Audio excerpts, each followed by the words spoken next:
everybody, I am Maria with Still the Mom, and this is our Word of the Week. This week is brought to you by the letter K. So who's now thinking of Sesame Street?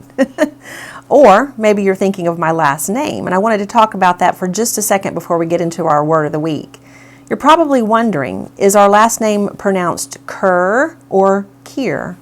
Well, there's an interesting story behind that, and I thought it was time to tell it.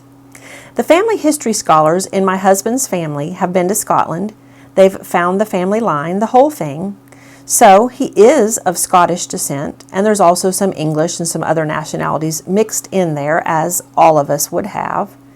When Jeff and I met, he pronounced his last name Kerr. So we dated and we got married with that assumption. After many years of marriage and 3 children later, we found out that his older siblings used to pronounce the name Kier, but they had switched the pronunciation when Jeff was younger. He's the baby of 7, plus he had a stepbrother and a stepsister who have already passed away.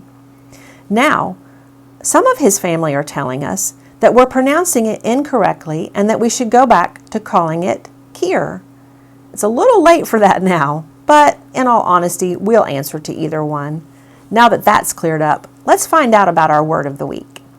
Our word of the week is keen, and there are 3 definitions for this word. The first one is sharp-witted, mentally acute or shrewd. The second is eager, enthusiastic, or very interested.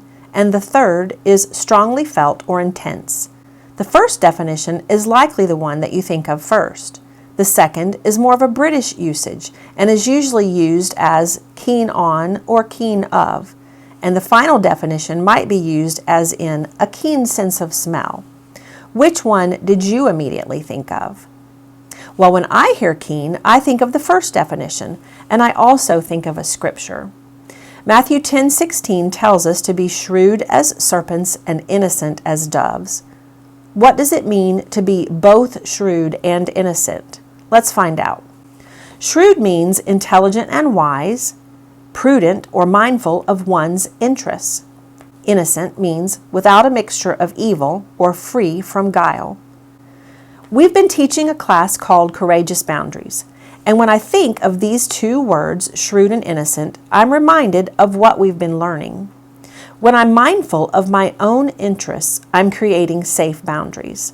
My motives in doing so are such that I am growing and I'm healthy, as are those around me, at least to the degree that they choose.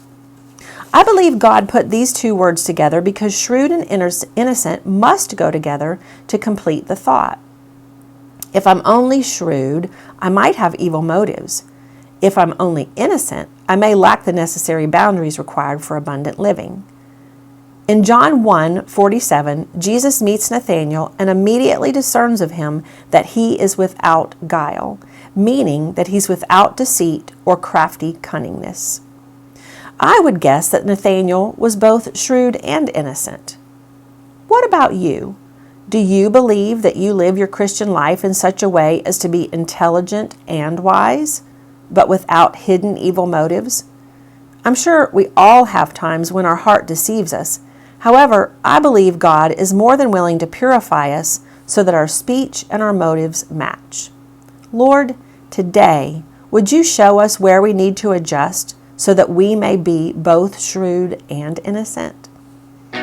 If you've enjoyed today's Word of the Week, I want to make a request of you. If you would please subscribe if you haven't already. Please like or hit the thumbs up on the video, and please share this video so that others might subscribe as well. Thank you for joining in this week, and I look forward to talking to you again next week.